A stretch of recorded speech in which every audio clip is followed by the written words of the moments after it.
espírito seja salvo no dia do Senhor. Versículo 6. O orgulho de vocês não é bom.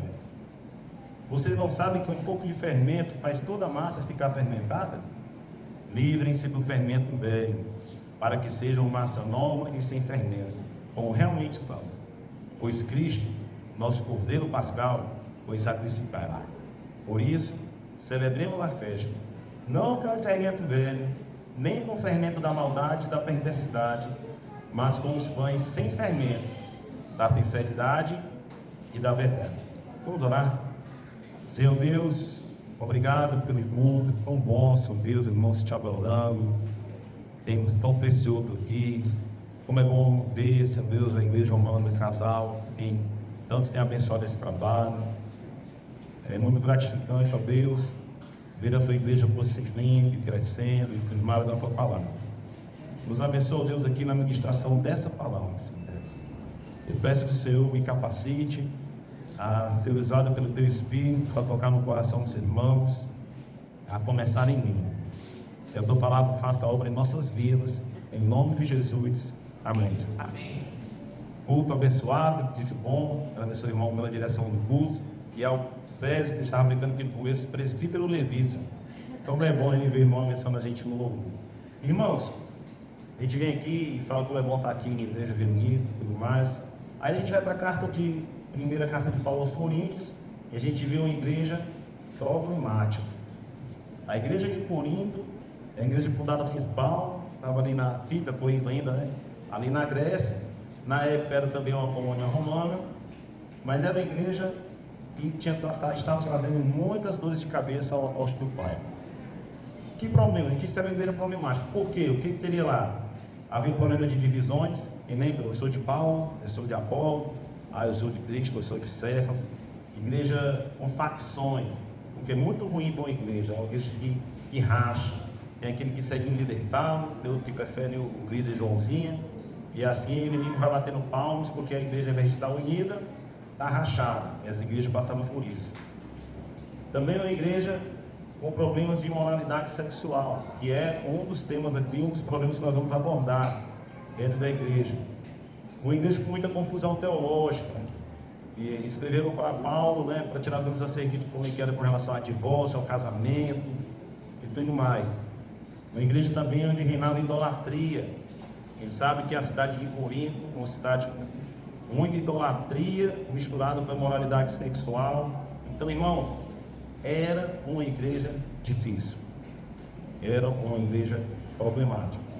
E o objetivo da gente ler esse texto aqui hoje, irmãos, é para que nós possamos aprender com esses erros e vigiar, porque não esqueça, nós temos o mesmo potencial da igreja de Corinto.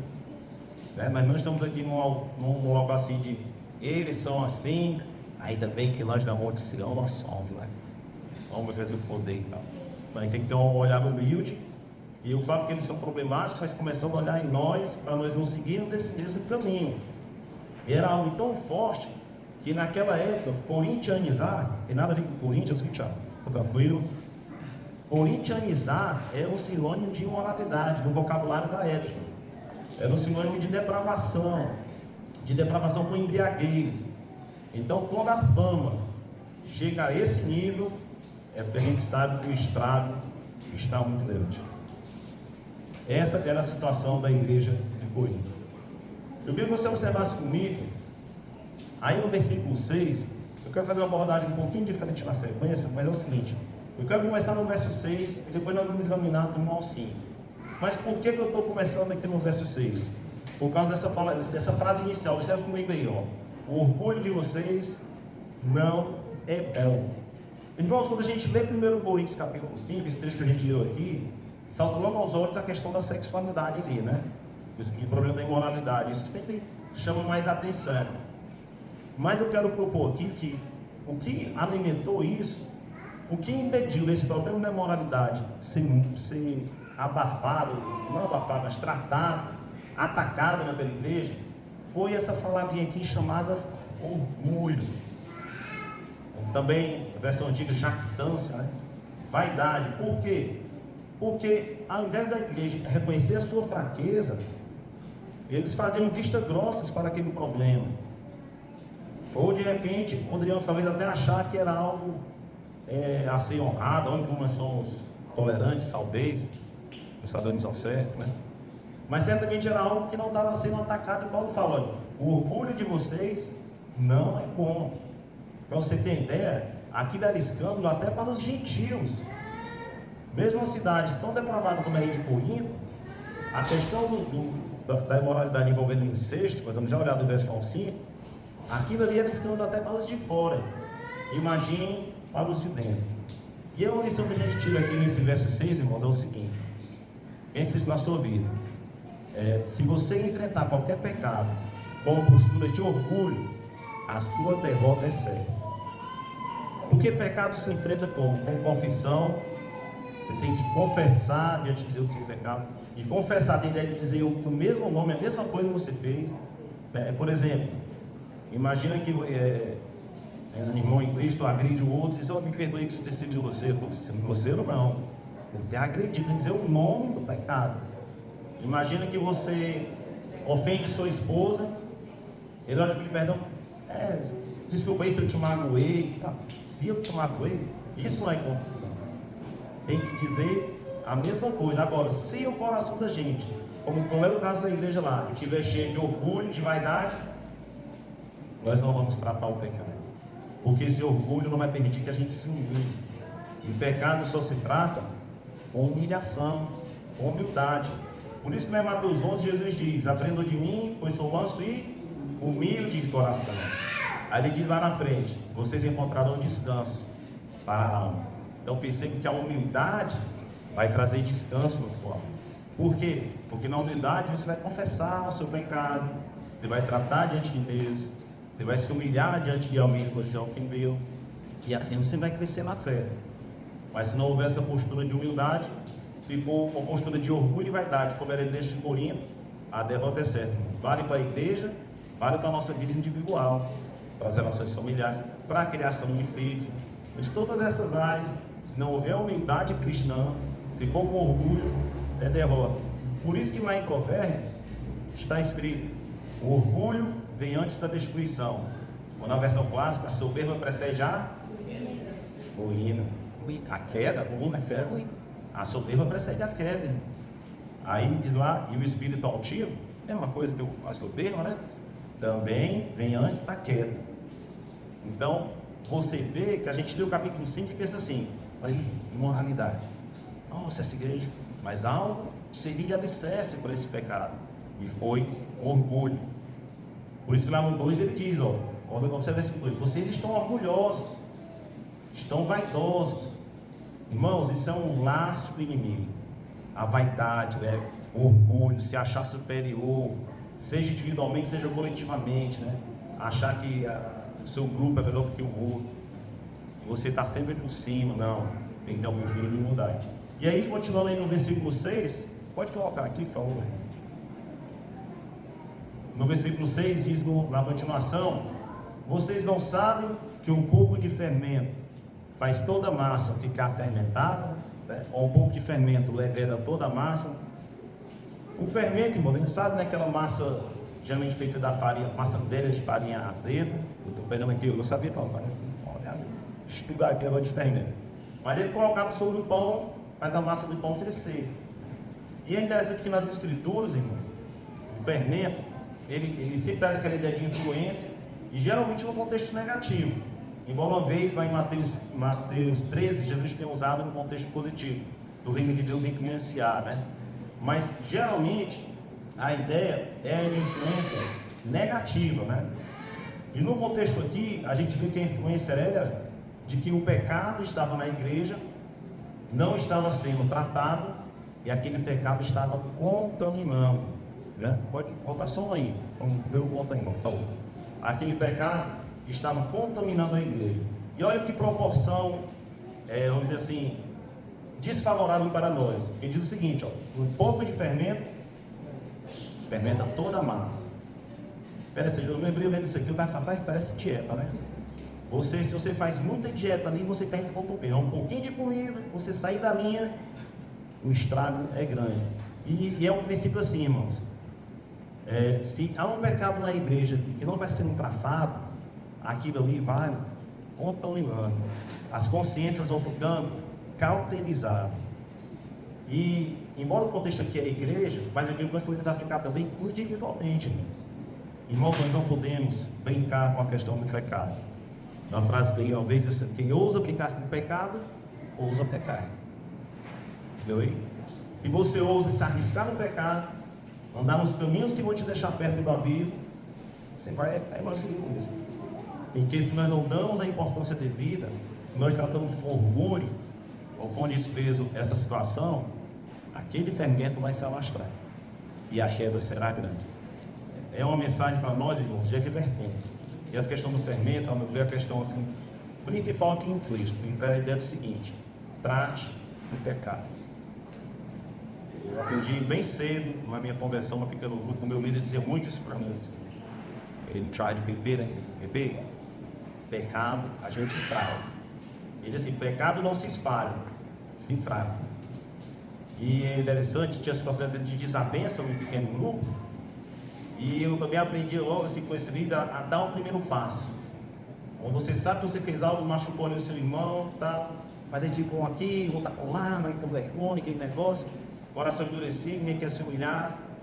E aí esse irmão disse para mim: dê o primeiro passo, pô, vá lá e trate. Aí eu tratava, eu sei confessar o pecado, se arrepender. E aí aquele fermento era tirado. E evitava que aquela influência fosse, vale para a igreja, vale para nós, vale para a família. Há situações de pecado na sua família, para os filhos, em relacionamentos com a esposa. Trate, irmãos. É muito sério assim, quando a gente já vê na consequência do pecador não tratado, quando Paulo diz assim: entregue esse pecador obstinado a Satanás. Por quê, irmãos? Porque aqui nós estamos falando da saúde da igreja de Cristo. E o Senhor Jesus Cristo, ele se importa muito com a pureza da sua igreja. Claro, irmãos, uma vez que nós estamos em Cristo, nós somos justificados. Amém. Glória a Deus por isso, a gente está ouvindo. Mas nós somos chamados também a andar em novidade de vida. E se nós não andamos em novidade de vida, mas numa banalização do pecado, estou justificado, não tem problema, na verdade isso aí vai mostrar um grave erro doutrinário que vai terminar em graves consequências para a sua vida na fé. Ok? Vamos para o versículo 7, prosseguindo o nosso texto. Qual é a solução que Paulo propõe aqui para a igreja de coisas, né? De começo a gente acha simples, né? Livrem-se do fermento velho. Vai no versículo 7, é um pouco a gente falando, para que sejam massa nova. Esse é o micro, né? Eu não posso. Pô, já terceira água, descendo. Olha só o versículo, obrigado. Olha só o versículo 7. Livrem-se do fermento velho, para que sejam massa nova e sem fermento, como realmente são. Aqui, irmãos, tem uma lição assim importante para nós, né? Para você ser uma massa nova, é necessário primeiro você se livrar do fermento velho. O interessante é que para a gente andar em novidade de vida, de novo, aquele pecado precisava ser tratado, porque ninguém pode servir a dois senhores. Não dá para dizer que é de Cristo e fazer aquilo que o inimigo quer. Então só se chega em massa nova, como está aí, ó, para que seja massa nova. Mas o que antes? Livre-se do fermento velho. Irmãos, o velho homem, o velho petróleo está morto, mas ainda é turva. Tá? E vai ser assim até o dia que o Senhor me chamar para a glória. Então aquilo ali precisa ser algo constante. É como cuidar de um jardim. Você tem que estar tratando todo dia, né? A gente precisa, né? Que nosso pastor Cosmate disse, disciplinas espirituais, né? Perseverar na palavra, na oração, né? Pela Bíblia. E sempre ali pedindo a Deus para sondar nosso coração. Porque a vontade de Deus é que a gente se livre desse fermento velho. Lembre-se que o fermento aqui, ele é uma ilustração para o pecado e com sua influência. E se nós pesarmos essa advertência, nós não vamos chegar a essa massa nova. Vamos estar aqui no final do versículo 7. Enquanto eu lia isso, eu me recordei daquela mulher adúltera que estava sendo apedrejada, né? E Jesus escrevendo ali na areia, na desconta e tal, e disse que atirasse a primeira pedra, que não tinha pecado, e todo mundo tirou o tiro de campo, né? Jesus falou: cadê? Ninguém te condenou? Não, mestre, condenou não. Nem eu te condeno. Mas ele diz uma coisa no final que as pessoas às vezes esquecem, né? Agora vai e não tem vários. Na nossa versão aqui, abandone sua vida de pecado. As pessoas vão dizer assim, venha como você está, Jesus quer em você como está. Tem que orar, e é uma verdade, mas observe as nuances. Ele nos quer como nós estamos. É Ele que vai nos limpar, mas Ele quer fazer uma obra na nossa vida. Você veio como está, mas não permanece como está. Tá? Não é você chegar doidão, mas eu vou ficar doidão, e já daqui uma doidão, que é isso aí? É uma tolice isso aí. Jesus ele quer o doidão. Ele quer trabalhar na vida dele. Ele pegou o petróleo, né? Com a ovelha cheia de carrapicho. Mas aqueles carrapichos têm que ser tirados. Eu sou uma ovelha assim mesmo. Ovelha problemática desde lá em casa. Então, todo mundo sabe como eu sou, sabe? Mas Jesus quer fazer a obra em nós. Ele não vai nos deixar como estamos. Ele quer fazer essa obra em nós. Quando Jesus curou também um paralítico, lá em João capítulo 15, Jesus avançou um pouco mais. No final, ele botou o paralítico depois e disse assim, ó, João 5,14. Não volte a pecar para que não aconteça algo pior. Pior. Então, irmãos, é aquela história. Nós não podemos subestimar a força do pecado. O inimigo, ele não tem misericórdia. Se ele achar uma brecha na nossa vida, né, se ele achar práticas de pecado, a rasteira é grande, a queda é dolorosa. Nós não cremos na perda de salvação. Mas eu vou dizer uma coisa a você. Viver uma vida medíocre, viver uma vida no pecado, se prepare para o que Deus vai fazer para te trazer de volta. E nesse processo, quantas lágrimas, muito choro, dificuldade, não vale a pena o caminho do pecado. Claro que o pecado ele é ser depois, senão não seria o pecado. Quem queria pecar se fosse uma coisa ruim?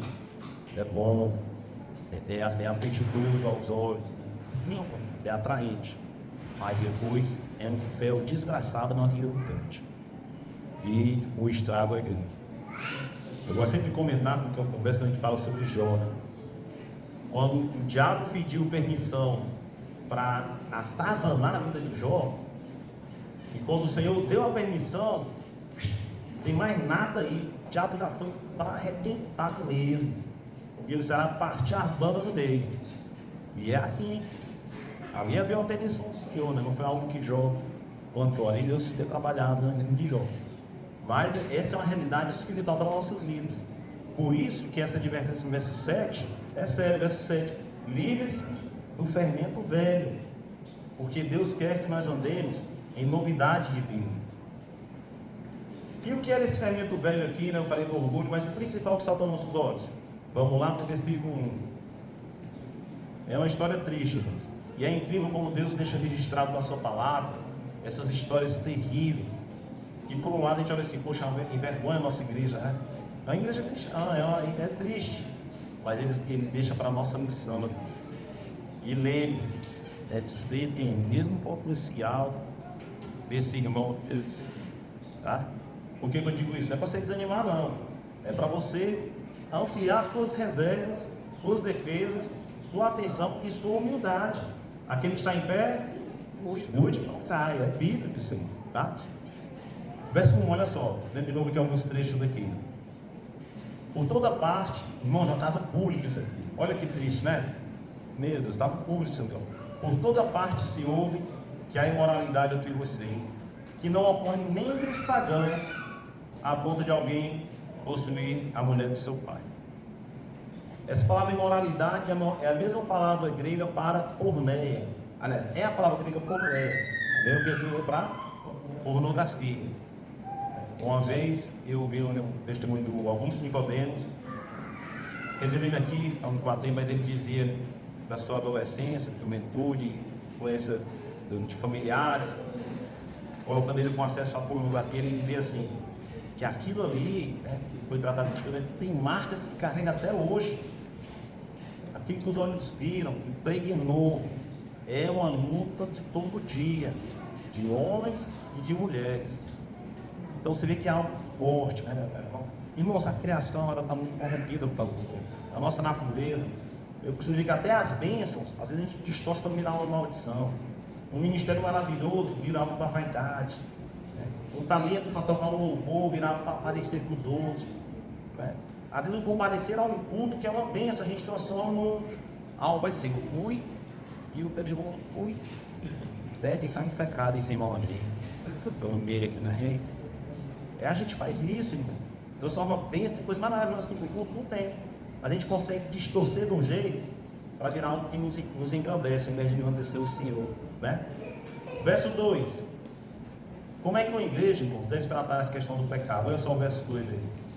Não deviam estar cheios de tristeza. Primeiro ponto, tristeza. Tristeza. Às vezes, Deus te converteu em 2002. Então, alguns anos a gente vai, como militar, a gente roda em cidade, vai aparecendo várias igrejas e tal. E a gente vê, eu já pude perceber, como às vezes no processo de disciplina, quando a gente sabe que um irmão na igreja está em pecado, vira algo meio assim de sangue nos olhos, sabe? Caçado. Fulaninha fez isso e tal. Vira aquela coisa assim de legalismo, sabe? De precisa ter uma chicotada, perna manca da nuca dele. Né? E aí, irmãos, não é essa postura que Deus quer. Porque a gente poderia cair também. Agora, claro, não faz isso, não, então todo mundo pode cair, então deixa o pecado. Não, tem que ser tratado. Na primeira postura, se nós estamos em comunhão com o Espírito Santo, irmãos, é de tristeza. É de tristeza. Tem pecado na igreja, soubemos que o irmão fulano de tal caiu execrado e fez isso, essa tristeza. É joelho no chão, é orar, é chorar, é consolar, ouvir, é buscar resolver e não espalhar, né? Pecado se trata, não se espalha, né? Diferente desse caso que já era espalhado, já é outra abordagem, já estava público aqui. Mas tristeza. E o segundo ponto após a tristeza, ainda no verso 2, expulsar da comunhão. Irmãos, esse ponto aqui, veja só, se nós olhamos apenas com vamos dizer assim, a mente humana, sem a iluminação do Espírito Santo, a gente pode olhar e dizer assim, que falta de amor, né? Que falta de amor. O irmão caiu, e no fim das contas a igreja pega expulsão. Mas aí, se você vai olhar a história mais a fundo, nos casos que já aconteceram por aí, a gente vê que não é só assim, caiu e expulsou. E nós vamos ver que esse expulsar vai ter sempre um alvo de restaurar os pecadores e não fazer afundar ainda mais. Mesmo assim, era algo que deveria ser feito, porque, como eu disse, Cristo se importa com a pureza verdadeira. Então, se um irmão em Cristo está no pecado obstinado e não quer abandoná-lo, ele precisa perceber que ele vai ser excluído da comunhão dos santos, que ele vai estar em um lugar fora da bênção de Deus. Ele precisa saber que aquela atitude dele vai fazer com que ele seja tratado no poder pagão publicano. E é sobre isso aí que Jesus vai falar. Eu queria dar uma pausa aqui nesse texto. Pode colocar o próximo slide, por favor. A passagem clássica, né, sobre o pecado, onde ele é verificado na igreja. Se a pessoa não vou comentar aí, está em vermelho. Então, o Senhor Jesus Cristo ensinando a questão de tratar o pecado no meio do corpo. Se o seu irmão pecar contra você, vai a sós com ele. Primeiro ponto, mano. É a sós. Vai chegar cedo, né? Está sabendo. Porque aquela história de. É a fofoca disfarçada de pedido de oração, né? Sério? Tem que olhar pelo João aqui. Por quê? Irmãos, Deus está vendo em nosso coração. Qual é o propósito desse pedido de oração aí, né? Então, a sós com ele. Mostre-lhe o erro. Se ele ouvir, já levou o seu irmão. Esse é o alvo, irmão. O alvo é curar. Nós somos usados por Deus para ser instrumentos de curamento de dor, de restauração de bênção. É para pegar aquele irmão que caiu e buscar naquele irmão um lugar de arrependimento no coração dele. E se isso tem, a gente trazendo de volta. Porque trazendo de volta, ele não é mais aquele fermento que espalha em terra ninguém. Pelo contrário, ele vai ser um exemplo de restauração de Deus. E o nosso Deus é um Deus que restaura. O nosso Deus é um Deus que nos dá novas oportunidades. É um Deus misericordioso. Se não fosse, estávamos frios, né? Continuando. Mas se ele não ouvir, então o irmão continua endurecido, né? Não é bem assim, só filho. Leve consigo mais um ou dois outros, em modo de qualquer acusação seja confirmado pelo testemunho de 2 ou 3 testemunhos. Eu não venho atrás do texto lá do Antigo Testamento, mas tem essa ideia das testemunhas lá em Levítico, não é? Para não ter aquela coisa de ser um mentira, ser só um acusador e gasto, né? Então você vai lá, de novo, para quê? Para tentar ganhar o irmão. Mas no verso 17, se eles se recusar a ouvir, aí sim, conte a igreja, né? Você traz para a liderança, né? De repente vai para você uma assembleia e não vai entrar nos pormenores de como a papel. Se eles se recusar a ouvir também a igreja, trate como pagão ou publicano, ou seja, alguém que está fora da aliança, né? Alguém que não faz parte do povo. E aí você pode, então mas ele deve que é descrente, mas não sabemos, né? Deus é que sabe o coração de cada um, né? Mas a igreja aí vai estar ajudando pelos frutos que aquela pessoa está demonstrando, né? A nossa oração, para que se alguém tenha pego numa situação dessa, ele se arrepende e volte. Por quê? Porque nós não podemos, irmãos, ter pecado não tratado, não confessado, não tolerado no meu corpo. Então nós estamos abrindo trecha para que o inimigo faça um grande estrago no nosso meio, na nossa vida. Pode passar o próximo slide? Quando você busca alguém assim, né? Interessante nesse texto de Mateus 18, que só leva para a igreja no final, mas se você olhar todo o processo, ele é feito pelos líderes, pelo pastor, não, pelos irmãos. Pelos irmãos. Então, o irmão que viu outro nessa situação, lembra, irmãos, nós não precisamos de um sacerdote que faça a mediação entre nós e Deus. Nós temos pastores, líderes, presbíteros, diáconos, são funções que Deus colocou na sua palavra. Mas você vê assim, que o seu acesso a Deus é com fé. E como nós somos sacerdócio real, cada crente é um sacerdote do Deus Altíssimo, nação santa, está lá em Pedro, né? Então, a situação dessa, quando é verificada, o irmão pode tratar isso. Não precisa também toda a intenção, não vai dizer para o pastor, né? Eu sei, irmãos, que na prática tem situações, nuances, né? Tem várias coisas. Às vezes o irmão não tem tanta maturidade para ilustrar, às vezes não tem a coragem necessária, que é desgastante. Mas o princípio é esse, irmãos. É um dever da igreja como um todo. Não é um peso que fica só para o pastor, os diáconos, os presbíteros. A igreja como um todo deve perseverar até no sua pureza. O título dessa pregação eu tinha botado no perigo do velho fermento, mas podia ser também a igreja batalhando por sua pureza, porque esse é o alvo de tudo que a gente fala aqui, irmãos. Por que a gente está lendo isso? Para entender a importância da pureza e santidade no nosso meio, tá? Versículo 8, irmãos. Eu vou ler uma coisinha aqui no verso 7 ainda. Olha o versículo 7 aí. Vou ler uma coisinha não, uma coisa mais importante que essa passagem. Pois Cristo, nosso Cordeiro Pascal, foi sacrificado ou imolado. O que tem a ver, né? Paulo está falando aqui das questões do pecado da igreja, imoralidade, do orgulho. Lá no verso 7 ele é de Cristo, Cordeiro Pascal. O que tem a ver, irmãos? É interessante aqui, né? Ele diz que o pote tem que ser como? Sem fermento, está entendendo? Tira o fermento.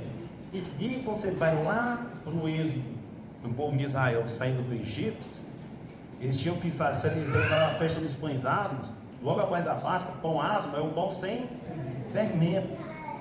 Então traz até ali mesmo a libertação de Israel do Egito é para hoje nós a analogia da nossa libertação do pecado. E a palavra Páscoa, que no hebraico quer dizer passar por cima, nos remete à 10ª praga, quando o anjo da morte chegava naquela casa de judeu que tinha o sangue nos umbrais de apóstolo, sangue de um cordeiro, né? O que ele fazia? Passava por cima, Páscoa. E Cristo é nosso cordeiro pascal, porque Cristo faz esse anjo da morte passar por cima das corvidas da cruz. Ele olha para nós e ele vê Cristo.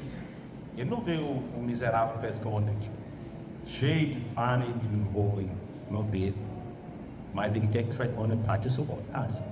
E não banaliza esse sangue que o lavou. Vocês entenderam? Então, Paulo fala, olha, por que você tem que tirar esse fermento velho e ser massa nova? Porque Cristo foi sacrificado em seu favor. Cristo é a nossa Páscoa.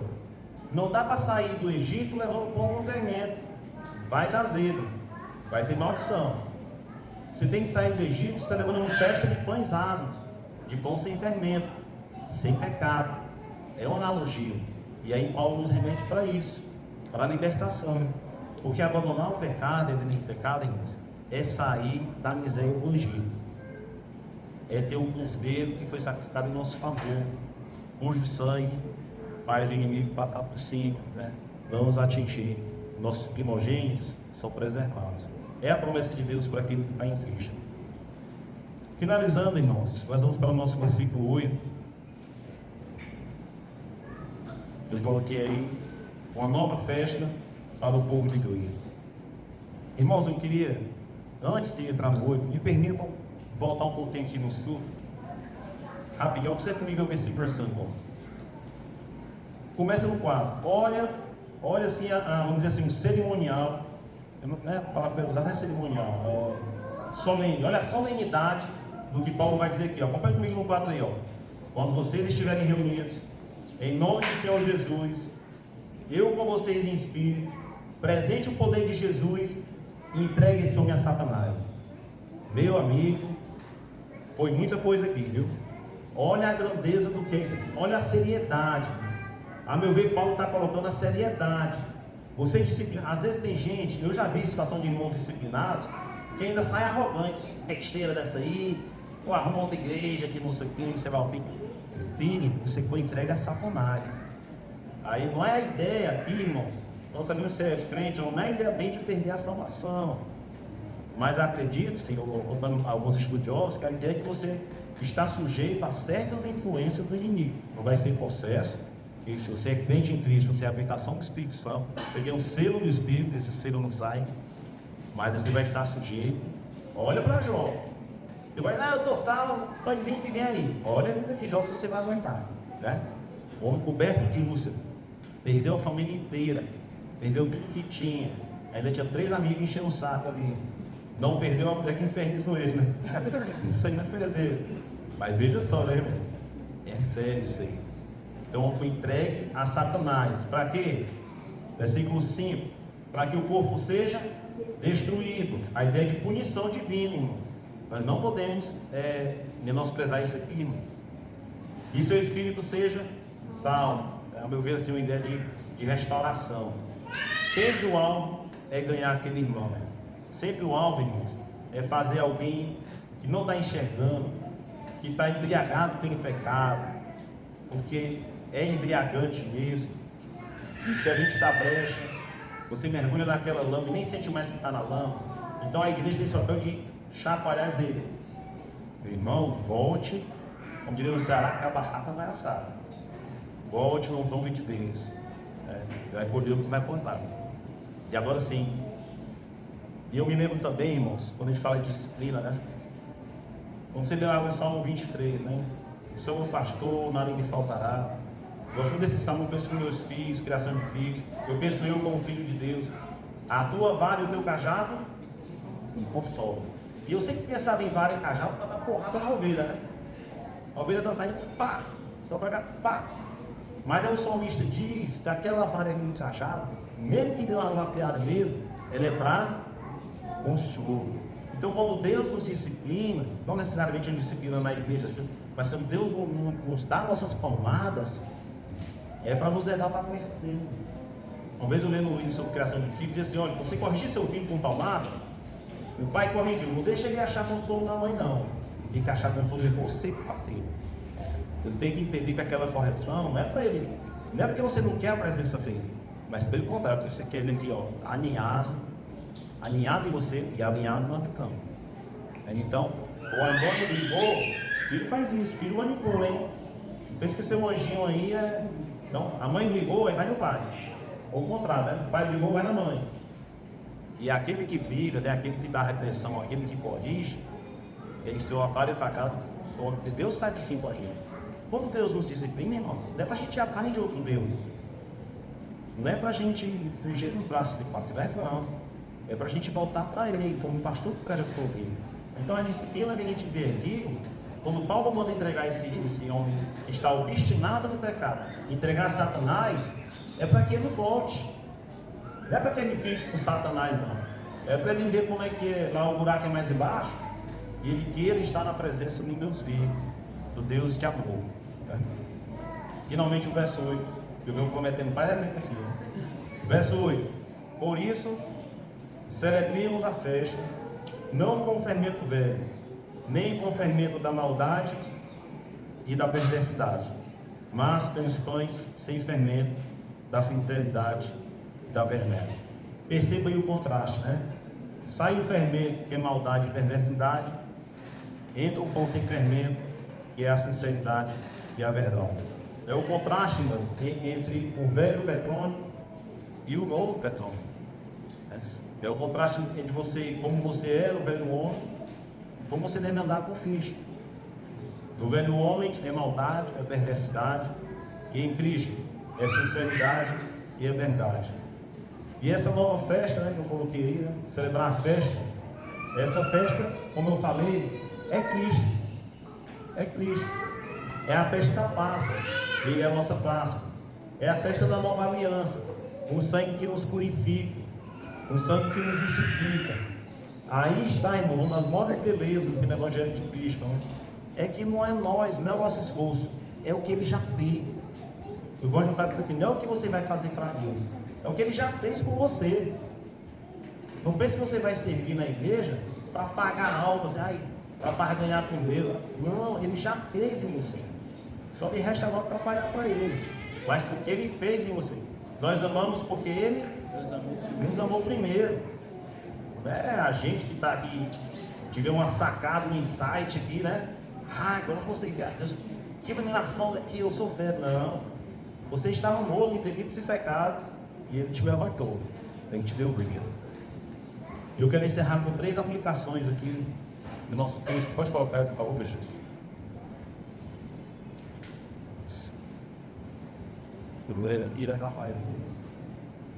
Primeira aplicação, irmãos, leve a sério o pecado, tanto individual como no meio da igreja. Levar a sério aqui, inclusive, né, no sentido de peça a Deus para missionar. Se há pendências com alguém, trate, viva em paz, se humilhe diante de Deus, libere perdão. Nossa, eu não sei se é mais difícil pedir perdão ou liberar perdão. Às vezes eu acho que é pedir perdão, mas quando eu liberar perdão de alguém, quando eu estou chateado, meu amigo, eu vou atrás de alguém que não pedir perdão e me conversado, né? Porque, irmãos, nosso coração é enganoso. O ressentimento, quando ele entra, é complicado. Como a história rápida que eu lembrei aqui, contei essa história alucinante. A mulher que estava aprendendo a dirigir com o marido do lado, o marido nervoso, né? E ela bateu o carro, um pouquinho assim no poste, uma coisa, e ele descascou com essa mulher. Descascou. E ela ficou bem magoada. Aí passou um tempo, isso enquanto que a gente foi lá e pediu perdão a ela. Olha, que grosseiro, ele disse coisas puras. Eu pedi perdão, eu ofendi você da trabalho. Não. Eu não vou mais tirar cartão de ninguém hoje. Vão se passar 20, 30 anos que eu tiver sem carteira, você vai limpar. Ela está sem carteira, meu amigo, qual o tamanho do ressentimento que uma pessoa deve? Não cabe isso aqui, né? E você, o ressentimento ele prende a outra pessoa, né? Você está tentando colocar grilhões ali, né? Em mão do perdão deixou de livre. Não, meu amor, eu te perdoo. Ele me ensinar agora, vamos lá, bater os lados de cara. Mas o perdão é assim, né? Não, você vai agora. Ela prendeu o marido naquela célula da amargura. Imagina a maravilha desse cara no momento aí, né?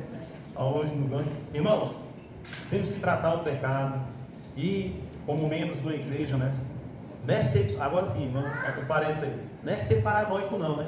Tá pecando aqui, eu sou cultural, não é ser paranoico, não.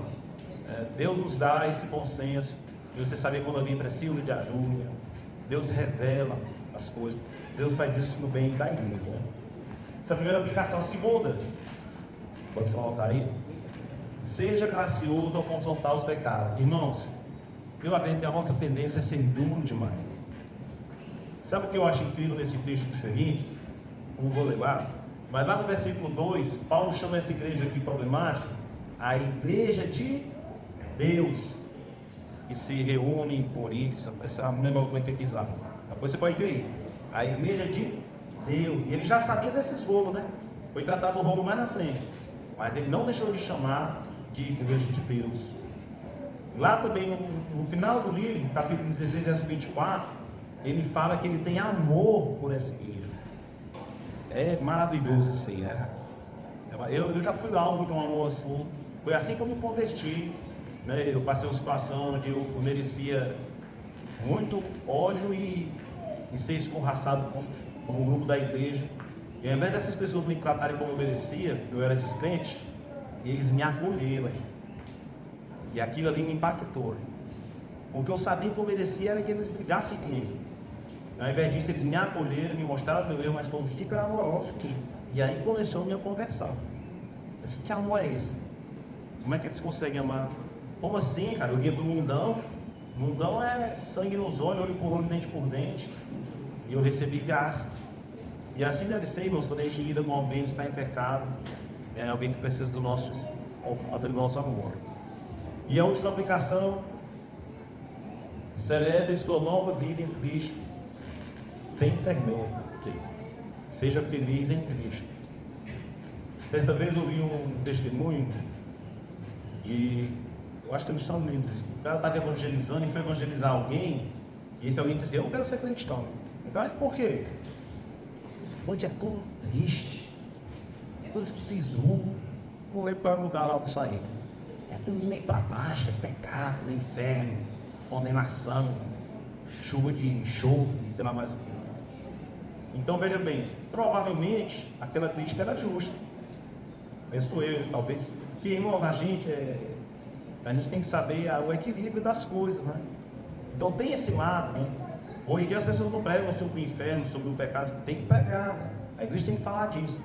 Mas lembre-se que a nossa marca em Cristo deve ser a da alegria. A alegria está no coração em quem já conhece Jesus, irmãos. A alegria, irmãos.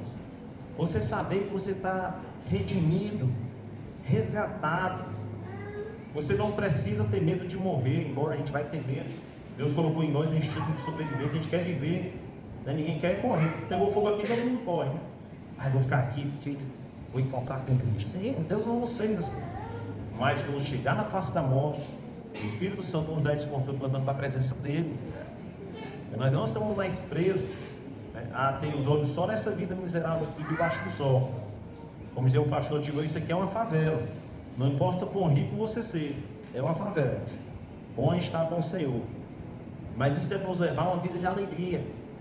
Então a marca de um cristão, a gente vê a situação de pecado, mas lembre-se, Paulo terminou o texto no verso 8, mandando celebrar a festa. É uma vida de celebração, de alegria. É incoerente nós termos os olhos em Cristo e vivermos, sei lá, sisudão, vendo a vida tudo cinza, né? O relacionamento com a esposa é para baixo, né? Com os filhos, é só carranda, né? Não é esse o caminho. Você acaba para todas as coisas e posturas, mas é uma vida que é marcada pela alegria em Cristo. Amém?